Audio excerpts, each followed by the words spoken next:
Hello, this is Justin Williams with the Wolfpacker Podcast. I'm joined today, as always, by co-host Matt Carter. And finally, a quality ACC win in 2021 for us to talk about. NC State comes out on top 74-73 over Pittsburgh. But before we get too far into this podcast episode, this episode is brought to you in part by JFQ Lending. With interest rates below 3%, there has never been a better time to lock in a low fixed interest rate on your mortgage. You'll never need to think about refinancing again. Set it and forget it. And with JFQ Lending, you are guaranteed to get the highest level of customer service. They have an A-plus rating with the Better Business Bureau and over 3,000 five-star reviews. Give Gage Kistner a call today at 480-401-1681 or email Gage directly at gkistner@jfqlending.com. That's GKISTNER@jfqlending.com. JFQ Lending Inc., Equal Access Lender, licensed in over 40 states, www.jfqlending.com. And while you're at it, head over to thewolfpacker.com and use promo code PACK60, that's promo code PACK60 for a free 60-day trial on all of our premium content, news, and analysis over at thewolfpacker.com. And while you're at it, please subscribe, rate, and review this podcast wherever you listen to us. We're on the Apple Podcast app, Spotify, Google Play, pretty much anywhere you listen to podcasts. And plus, you can always watch us on our YouTube channel, so please give our YouTube channel a follow. And please hit that thumbs up on this video while you're at it. Okay, Matt, now our multiple takes here. The ice storm is coming to the Triangle area after Wednesday night's NC State 74-73 road win over Pittsburgh. But as we were getting to on an earlier take, Matt, I was saying that I thought that this was the best overall offensive performance NC State was able to put together since Devin Daniels' ACL tear back in late January. And your rebuttal was? I think it's the best offensive performance they put together all season. As they playing 19 assists. I'm not going to count. I think it was game number 2, whoever that was, maybe North Florida. They had 20 assists. So against real competition, this ties the Syracuse game up in the Carrier Dome for the most assists. And it's with the best shooting percentage NC State had this year, and the turnovers were down. Still a little bit too many, 14, but down from the completely unacceptable numbers of the last couple of games. And finally, I think they played 7 players, and I think you can make a case that 6 of them had good offensive performances. And I'm not sure we've been able to say that many NC State players had good offensive performances in a game at the same time this year. Yeah, the field goal percentage is what really stood out to me, other than the assists. But I think, one is the byproduct of the other. 57% was NC State's field goal shooting percentage on the night. They shot 36% from 3. Didn't take too many threes, just 4 of 11 from beyond the arc, but 29 of 51 from the field, and that was the result of tying their ACC high, 19 assists, the first being the road loss to Syracuse, which I thought NC State played well in that game, but some of that is due to just playing an offensive scheme against Syracuse's zone. You've got to move the ball to be able to infiltrate that zone. Well, Pittsburgh played some zone, but they didn't play the Syracuse zone. They certainly didn't play zone for 40 minutes in the 74-73 victory. But, NC State was able to not just make shots, but they were able to create good shots based on good ball movement. I think it's as good a ball movement as I've seen from this Wolfpack team in 2020, 2021, and it starts with the performance of the freshman guards. You get career-high assist totals from 3 different Wolfpack players, 2 of them freshman guards. Cam Hayes had the most with 9 assists, an impressive performance from him. I think it's safe to say that was his best performance in ACC play so far. Shaquille Moore had 6 assists, another career high for him. And then an unsuspecting candidate, Manny Bates, a career high 3 assists for him. And some of those assists in the post, were beautiful. He was just giving some great feeds to some guys that were getting some backdoor cuts just based on, Pittsburgh deciding to double team Bates and many times Funderburk down in the post. Right. Even And I Thunder. think that's important. Now, I was gonna say that's important too because Manny Bates, that's been something he struggled with. To be blunt with, the double team that we saw it against Virginia, we saw it the second game against Syracuse. Even saw I think Duke do it at times where the double team comes and he had a hard time kind of figuring it out and throwing out of it. And I think that was the bigger issue against Syracuse the second time more than anything. If he can learn how to pass out of a double team, where teams aren't going to double team him anymore, Right. and that's a good thing. So that's an important development. It's something worth to watch. And they were so good offensively, they called Pittsburgh to switch defenses. How many times has NC State made that happen this season? Not many. Yeah. Not many. And That's not to say offense has been a big problem. They've no. scored in a lot of games, but the efficiency level of it was a different animal against Pittsburgh. And I thought Bates had even a couple more passes that should have gone for assists, and just, I think there was one specifically in the second half. He gave a great feed to Funderburk. I know the commentator on ACC Network said Bates needs to finish that himself, but I thought it was a pretty good feed to Funderburk. Funderburk just got denied at the rim by some good defense by Pittsburgh, but nonetheless, the ball movement was great. Even DJ Funderburk got an assist, his second of the season. So the ball movement is good if DJ Funderburk, of all people, is getting an assist. And that's no knock on DJ. He had a great performance tonight. I thought he was particularly strong in the first half. He was dominant on the offensive boards. He finished with 4 offensive rebounds, 8 total, led the pack with 8. Finished the night with 16 points on 6 of 9 shooting.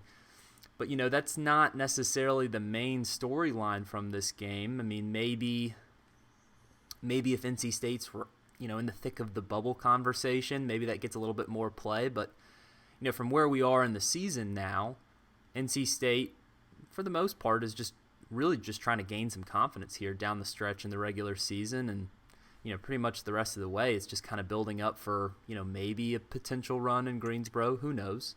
But, in NC State, I don't think there's enough games left in the regular season for them to build up any sort of NCAA tournament resume. And that's why they'd have to win out. Yeah, well, even then you'd still have some work to do in Greensboro. I mean, I don't even want to go down that rabbit hole. Where I was going with that is, really the storyline and the focus and, what I think fans should really be looking for down the stretch in these regular season games has shifted to how are these freshman guards going to perform? And, going into this game, not only did you miss Devin Daniels, who you're going to miss the rest of the season, you also missed Thomas Allen, who was unavailable, redshirt junior guard, who has had struggles this year, but nonetheless is a veteran presence in that backcourt. He's unavailable with an ankle sprain, and from the sounds of Keats's post-game press conference, it didn't sound like Allen's going to be returning necessarily anytime soon with that ankle sprain. And then Braxton Beverly, your lone senior guard, left in the rotation. He played a really solid game, I thought. But nonetheless, he's coming into this game hobbled up. He didn't get to play the second half of that Duke game, and he's had injury problems throughout his career with the bad back, and this time it was a hip, and you don't necessarily know what you're going to get from Braxton Beverly. But going into this game, these freshman guards had a lot of pressure, and they certainly passed the test. Of course, we mentioned Cam Hayes and Shaquille Moore's assist.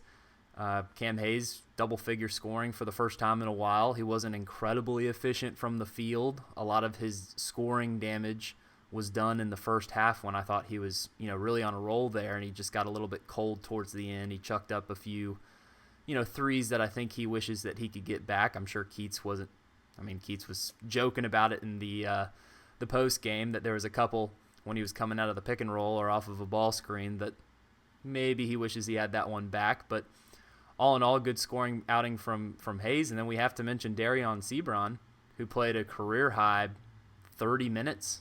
It might have been a couple more than that, but, I think going into this game, his season high so far was 18 minutes.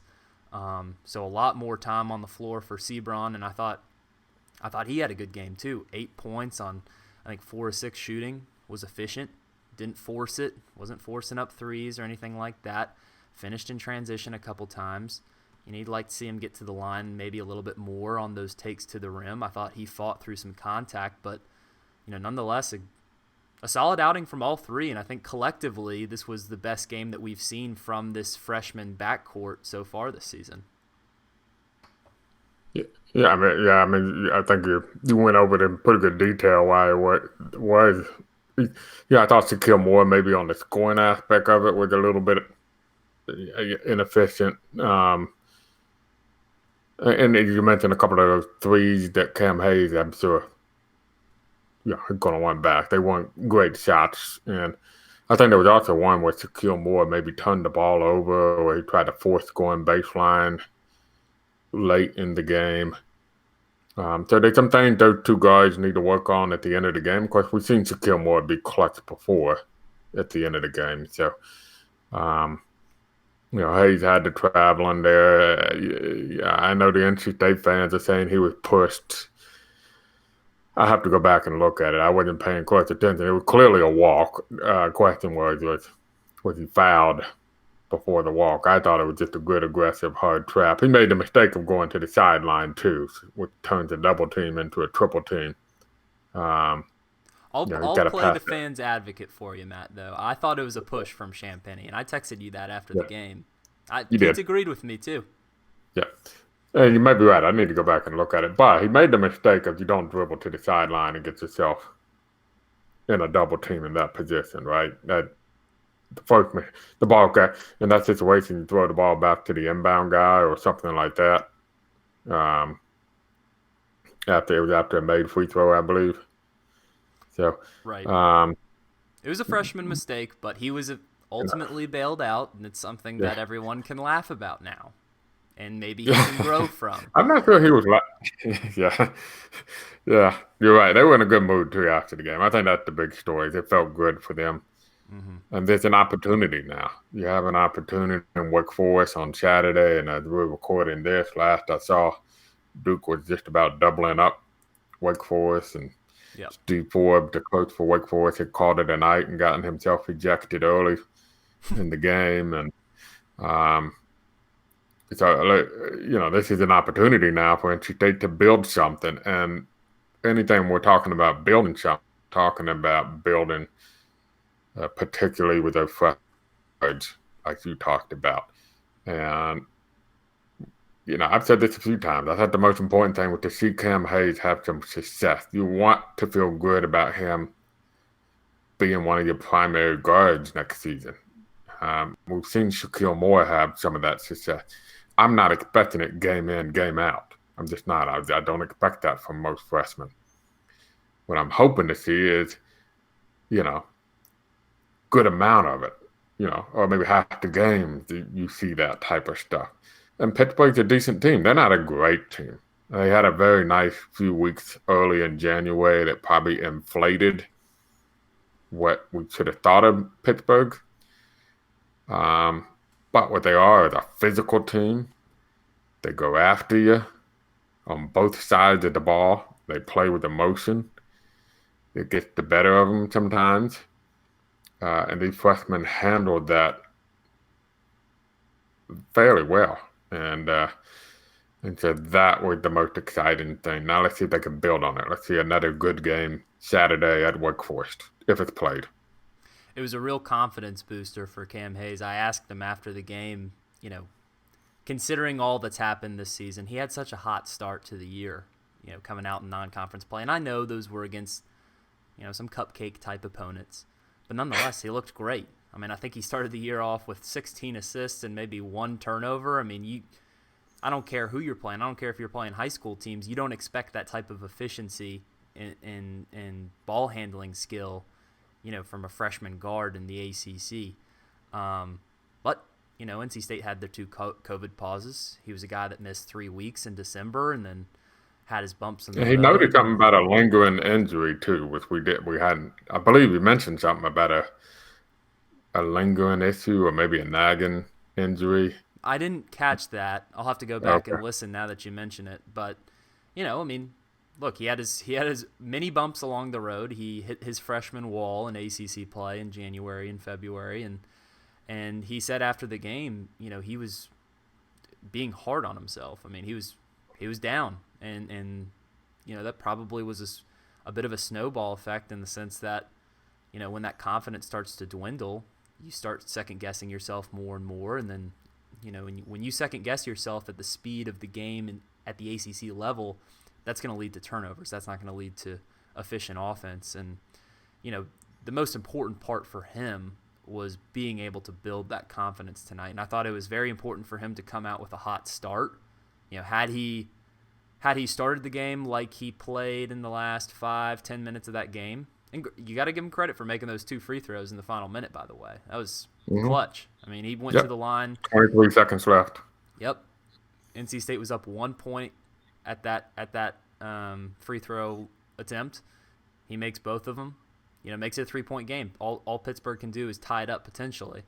So you got to give him credit there. But had he started, missing some of those threes like he had to start the game, maybe we wouldn't get that same performance tonight. But nonetheless, that's not the narrative tonight. The narrative was he had his 9 assists. And collectively, those 3 freshmen, Darion Sebron, Shaquille Moore, and Cam Hayes, 15 assists, 7 turnovers. That is heading in the right direction. That hasn't been the case in January and February. In fact, I would imagine that there were multiple games where there were more turnovers than assists, which is not a winning formula, especially for this NC State team that relies on winning the turnover margin and creating points off of those takeaways. Speaking of which, NC State was able to somewhat correct their turnover problems. I know you mentioned the 14 turnovers earlier on in this podcast. You don't want to see 14, but it's better than 18 and 20 last week against Syracuse and Duke. And it's still too many. But that's going to happen. We're talking about a good game by the freshmen, right? Where they all made 7 turnovers. Now the 15 assists, and I think they combined for 21 points off the top of my head. I can get that for you. Yeah, that's pretty good. That 7 turnovers is still quite a bit, but that's going to happen. That part of it is unavoidable. And I think what's incumbent in terms of turnovers going forward is the big men have to limit their turnovers. Braxton Beverly and whatever Thomas Allen get back and Cole Helms, they need to limit their turnovers. That's where NC State's going to cut down the turnovers. I mean, the freshmen are just going to be freshmen. That's to be expected. They're going to have your moments where Darion Sebron gets a rebound, turned to go up the court, and lost the handle on the basketball and gave it right back. Or I forget who threw the pass to Cam Hayes. I think it was Sebron. That was Sebron. Yeah, where he, wasn't a great pass. Hayes probably still didn't. It just like commentary lapsed and focused on both sides, and ends up being a backcourt violation, an unforced error on the backcourt violation. I think Shaquille Moore had one where he just simply dropped the pass in the corner off his leg on an inbound play. Those are the unforced errors that you get with freshmen. So I don't really blame them that much for turnovers. But what we need to see going forward is those big guys and Helms cut down on their foul trouble, and we need on their turnovers, and we need them to stay out of foul trouble too, which was a big issue. 21 points collectively from those 3 freshman guards, by the way, Matt. And speaking of 21 points, NC State was able to outscore Pittsburgh on points off of turnovers 21-16. That now makes NC State 8-0 this season when they're able to create 19 or more points off of turnovers, and just 1-9 when they are only able to produce 18 or less off of takeaways. So, look, that's the winning formula for this NC State team under Kevin Keatts. He wants to force turnovers. He wants to push the ball in transition. When NC State does that, more times than not, they will win. When they're not able to do that, more times than not, they will lose. It's a pretty simple game, Matt. But one other main topic that I want to touch on with you that I thought was pretty relevant to the game, and you kind of alluded to it with your foul trouble, is NC State defensively I thought was pretty sound on Justin Champagnie. Justin Champagnie's leading the ACC in scoring and rebounding average. I think he went into this game averaging about 19 points and 11 and some change rebounds per game. Had about that when it was all said and done, 18 points and 10 rebounds for him in the loss. But the most important stat that jumped out to me was 3 of 11 from the field, 1 of 5 from 3. NC State had answers from him on his shot attempts. He was able to get to the line a lot. He had 16 free throw attempts and made 11 of them, so that's where he did most of his scoring damage. But, Champagnie's a really talented player in terms of being able to get to the line. May have led to some of the foul trouble that NC State got into. But all in all, what did you see that NC State did defensively to give Champagnie some trouble? And also, how shocked were you when NC State went to that zone in the second half? Very shocked, because that's just not something that Kevin Keith obviously does or believe in, and that's fine. But,